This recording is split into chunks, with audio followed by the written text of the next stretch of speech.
دیکھیں، supreme court کے ججز نے وہ سوالات اٹھائے ہیں جو ماضی میں جو سپریم کورٹ کے ججز تھے یا تو ان کے ذہن میں نہیں آئے تھے یا انہوں نے وہ سوال اٹھانا ضروری نہیں سمجھا۔ مثال کے طور پہ چیف جسٹس قاضی فیاض عیسیٰ اور چند دوسرے ججز بار بار یہ پوچھ رہے تھے کہ ایک طرف آئین میں کچھ مخصوص سزائیں لکھی گئی ہیں، 62 آرٹیکل 62 اور 63 جو ہے، جو پارلیمنٹ کے اراکین کی اہلیت اور نااہلی کے حوالے سے ہے، تو مختلف سزائیں ہیں، ایک کچھ 5 سال بھی ہیں، کچھ 10 سال ہیں، کچھ 3 سال ہیں۔ تو یہ تاحیات نااہلی کی سزا کا لفظ کہیں استعمال نہیں کیا گیا آئین کے اندر۔ تو سپریم کورٹ نے اپنے فیصلے میں کس بنیاد پہ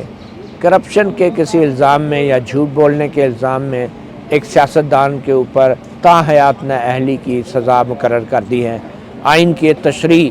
کا نام لیتے ہوئے کہ ہم آئین کی تشریح کر رہے ہیں۔ اور پھر انہوں نے یہ بھی پوچھا کہ اگر کوئی شخص جھوٹ بولتا ہے، اور کوئی بھی انسان ایسا نہیں جو یہ حلفیہ کہہ سکے کہ میں زندگی میں کبھی جھوٹ نہیں بولا، تو کیا وہ اس کو ساری عمر کے لیے آپ سیاست سے باہر کر دیں گے؟ اور دوسری طرف آئین سے سنگین غداری کا جو مجرم ہے، جس نے قتل کیا ہے، ڈاکہ مارا ہے، اس کو اگر 5 سال سزا ہوتی ہے، جیل جاتا ہے وہ بندہ، تو وہ جیل جاتا ہے، 5 سال بعد جیل سے باہر آ جاتا ہے، وہ پھر الیکشن لڑ سکتا ہے۔ تو یہ کیسی عجیب آئین کی تشریح ہے جو ماضی کے ججوں نے کی۔ اور پھر سمیع اللہ بلوچ کیس کا بھی حوالہ دیا، اور اس میں بھی جو بار بار سوال ایک بینچ کی طرف سے آیا مختلف وکیلوں سے جو پوچھ رہے تھے کہ کیا وہ سمجھتے ہیں کہ اصولی طور پہ کسی بھی سیاستدان کے اوپر تا حیات پابندی لگائی جا سکتی ہے، تو اکثریت جو وکلاء تھے انہوں نے بھی کہا کہ وہ ذاتی طور پہ یہ نہیں سمجھتے۔ تو میرے خیال میں آج کے جتنے بھی ریمارکس اور سوال تھے ان کو دیکھ کے یہ لگ رہا ہے اور سن کے یہ لگ رہا ہے کہ یہ یقیناً ایک بہت بڑا تضاد تھا ماضی کی جو سپریم کورٹ تھی اور اس کے جو ججز تھے، جن میں ثاقب نثار اور دیگر جو ججز تھے، اور خاص طور پہ جو پاناما کے ججز تھے، جنہوں نے بغیر ٹرائل کے اقامہ کے کیس میں نواز شریف کو تاحیات نائل کر دیا تھا۔ تو میرے خیال میں وہ ایک چیزیں اب سامنے کھل کے آ رہی ہیں کہ کس طریقے سے ثاقب نثار جیسے جسٹس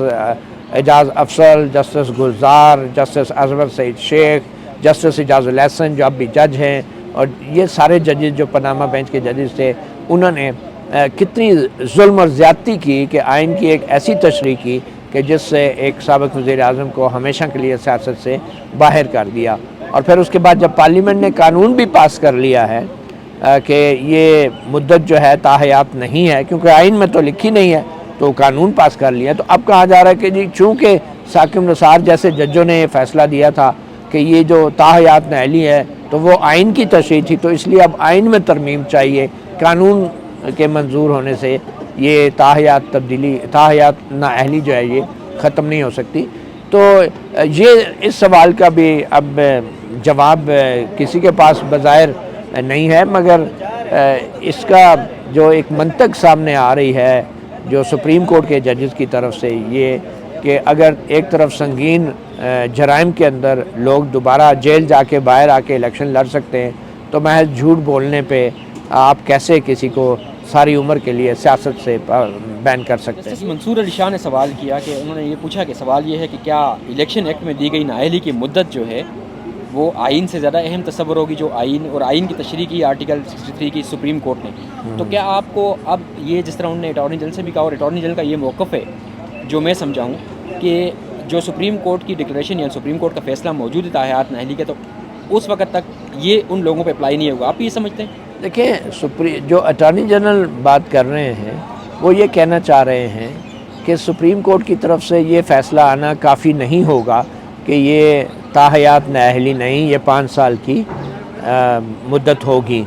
جو پابندی ہے الیکشن لڑنے کی، جو نااہلی ہے یہ 5 سال کی ہوگی، یہ کافی نہیں ہے۔ اٹارنی جنرل یہ کہنا چاہ رہے ہیں کہ سپریم کورٹ کی جو ڈکلیریشن ہے، جس میں مثال کے طور پہ نواز شریف کو اقامہ کے کیس میں یہ ڈکلیریشن دی گئی کہ وہ صادق اور امین نہیں رہے اور وہ ایک قسم کے ڈسکوالیفائڈ ہیں اور وہ تاحیات ہوگی، تو وہ ڈکلیریشن ختم کرنا بھی ضروری ہے۔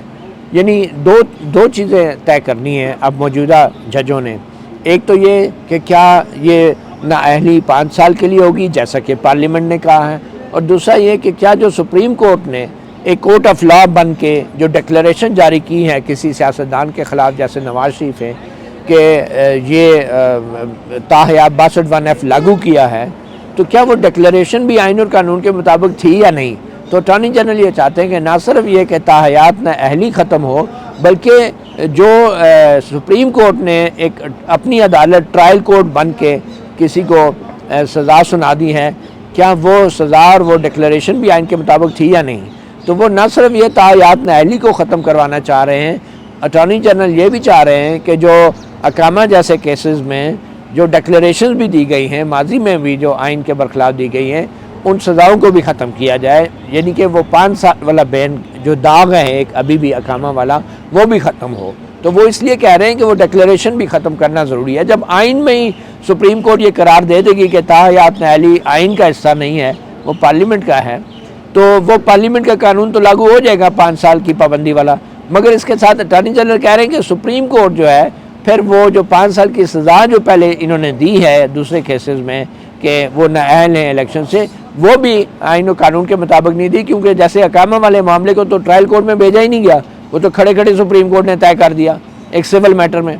وہ نیچے تو گواہی نہیں ہوئی، ثبوت نہیں ہوئے، شہادتیں نہیں ہوئے اقامہ والے معاملے پہ، تو اس لیے اٹارنی جنرل اس سزا کو بھی ختم کرنا چاہ رہے ہیں جو اقامہ والے کیسز جیسے معاملات میں سپریم کورٹ دیتی رہی ہے۔ تو اس لیے وہ کہہ رہے ہیں کہ ڈکلیریشن جب تک ہے وہ پابندی، یعنی کہ سپریم کورٹ اگر فیصلہ کر بھی دے تو تب بھی وہ ڈکلیریشن بھی ختم کرنا ضروری ہے، وہ فیصلہ بھی ختم کرنا ضروری ہے جو کہ اقامہ جیسے میٹرز میں سپریم کورٹ دیتی رہی ہے۔ سپریم کورٹ میں آج یہ اس بات پہ بحث ہوئی، ججز نے بھی سوال کیا ہے کہ کسی کے کردار کا تعین کہ وہ کس کردار کا حامل ہے یہ کیسے ہوگا۔ آرٹیکل 62 اور 63 جو آئین کے ہیں ان میں سے اندر جو اس کی سب سیکشنز ہیں اس کے اندر ایک جگہ یہ بھی لکھا ہوا ہے کہ وہ اسراف نہ کرنے والا ہو، اچھے کردار کا حامل وہی ہوگا، صادق امین وہ بھی ہوگا کہ جو اسراف نہ کرنے والا ہو۔ اس پہ ججز نے یہ کہا، چیف جسٹس قاضی فائز صاحب نے کہا کہ جو پانی اگر زیادہ ضائع کرتا ہے وضو کرتے ہوئے، اور اس طرح ایک بندہ لائٹیں کھلی چھوڑ کے چلا جاتا ہے باہر، تو آپ اس معاملے کو سارے کو کیسے دیکھتے ہیں، کیسے کون اس کا تعین کر سکتا ہے؟ دیکھیں یہ بڑا اہم نقطہ اٹھایا ہے چیف جسٹس قاضی فائز عیسیٰ نے کہ ایک انسان دوسرے انسان کے کردار کے بارے میں کیسے گواہی یا کوئی ڈکلیریشن یا کوئی فیصلہ دے سکتا ہے، اور انہوں نے یہ بھی پوچھا کہ جو سپریم کورٹ میں ججز ہیں جو بیٹھ کے یہ کہتے ہیں کہ فلاں بندہ صادق اور امین نہیں ہے اور فلاں بندہ صادق اور امین ہے، ان کا اپنا جو تقرری کا معیار ہے ججوں کا وہ کیا ہے؟ کیا یہ 62(1)(f) کے اندر جو معیار مقرر کیا گیا ہے پارلیمنٹیرین کے لیے، سیاستدانوں کے لیے، کیا ججوں کی تقرری کے لیے بھی یہی معیار ہے؟ تو وہ جج، وہ شخص، وہ انسان جو اپنے اوپر صادق اور امین کا معیار لاگو نہیں کر سکتا، وہ دوسروں کے اوپر کیسے لاگو کر سکتا ہے؟ یہ سوال بھی اٹھا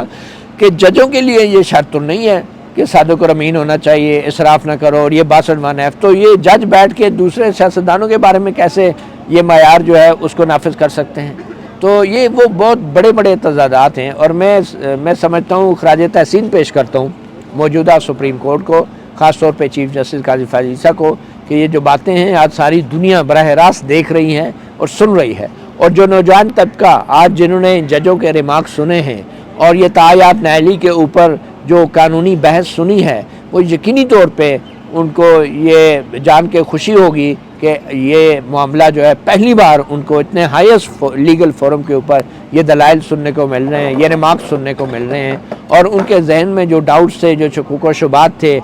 یہ تاحیات نااہلی والے معاملات پہ، وہ بڑی حد تک دور ہو چکے ہوں گے۔ اور میں سمجھتا ہوں کہ یہ ایک ریولوشن ہے، یہ ایک انقلاب ہے جو سپریم کورٹ کی پروسیڈنگ براہ راست دکھائی جا رہی ہیں عوام کے اندر، کیونکہ اس سے پہلے سپریم کورٹ کی پروسیڈنگز کو جس طریقے سے میڈیا رپورٹ کرتا تھا وہ مکمل نہیں ہوتی تھی، وہ مس ریپرزینٹ بھی ہوتی تھی، اور وہ ججز بھی اس کو مینوپولیٹ کرتے تھے، اسٹیبلشمنٹ بھی اس کو کنٹرول کرتی تھی، سینسر کرتی تھی۔ مگر یہ جو بحث اس وقت چل رہی ہے اس کی وجہ سے لوگوں کے ذہن بدلیں گے، اور ہماری سوسائٹی جو ہے وہ انسانی حقوق کو سمجھے گی، اور یہ جو عدالتی انجینئرنگ ہوتی ہے اس کے دروازے بند ہوں گے۔